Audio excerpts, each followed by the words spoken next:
What if the greatest story in football history ends in America? A 38-year-old man, a body that should have slowed down years ago, and one more shot at immortality. This is the story of Lionel Messi's final World Cup. Before he was the greatest of all time, he was a kid so small that doctors gave his family an ultimatum: pay for treatment you can't afford, or watch your son's dream die before it begins. 30 years later, that same boy walked onto a field in Kansas City and scored a hat trick at an age when most players have already retired. How did we get here? And why does this World Cup feel different from all the others? Let's go back. Rosario, Argentina. A boy named Leo is diagnosed with a growth hormone deficiency at age 11. His family can't cover the cost of treatment. Local clubs in Argentina won't take the financial risk on a player this small. Barcelona does. They sign him on a napkin. Literally. A handshake deal scribbled on a paper napkin in 2000 because the club's board didn't want to wait for paperwork to lose this kid to a rival. What follows is 2 decades of dominance most athletes can only dream of. 8 Ballon d'Ors, 4 Champions League titles, records that may never be broken. But here's the twist almost nobody remembers. For years, Messi struggled to translate that brilliance to the national team. Boos from his own crowd. Whispers that he was a Barcelona genius but an Argentina disappointment. He even briefly retired from international football in 2016, walking away after a painful Copa America final loss. Then came redemption. The 2021 Copa America. The 2022 World Cup in Qatar, a final so dramatic it's already called the greatest game ever played. Messi lifts the trophy. The boy who was once told he was too small finally becomes too big for any stadium to hold. Most athletes would call that the ending. Messi didn't. 3 o'clock. Fast forward to 2026.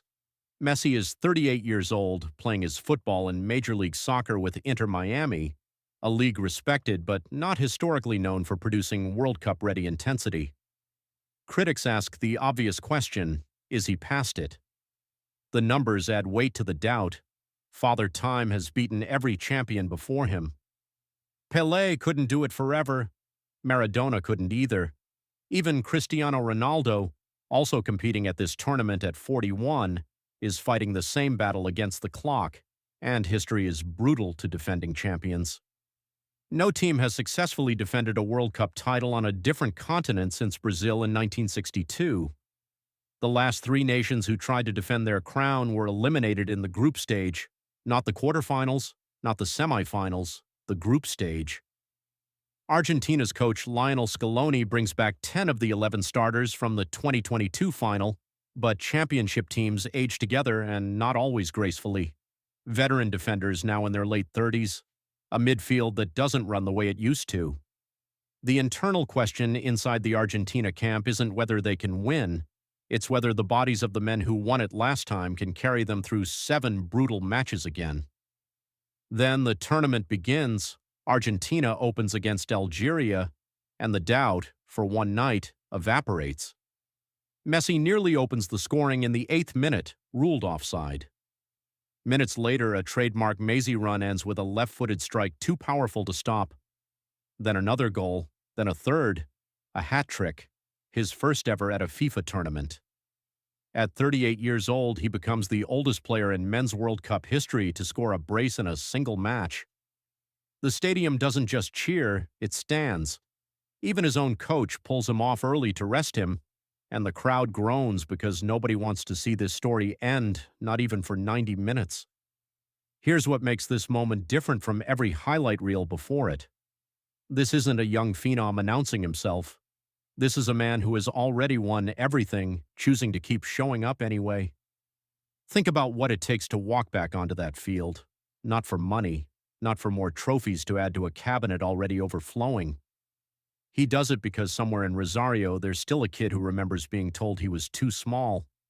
That hat trick against Algeria ties him for the most World Cup goals in history. But the number that matters more is 6. 6 World Cup tournaments. No outfield player has ever played in that many. Not Pelé, not Maradona, not Cristiano. 805. And this is where the conflict and the resolution meet. Every argument against him, his age, his league, the curse on defending champions, became the very story that made this run remarkable. He isn't fighting time by pretending it doesn't exist. He's fighting it by refusing to let it write the ending. So here's the question for the comments. Do you think this is the tournament where Messi finally writes the perfect ending, or has football already seen his greatest chapter? Drop your prediction below, and if this story moved you, hit subscribe.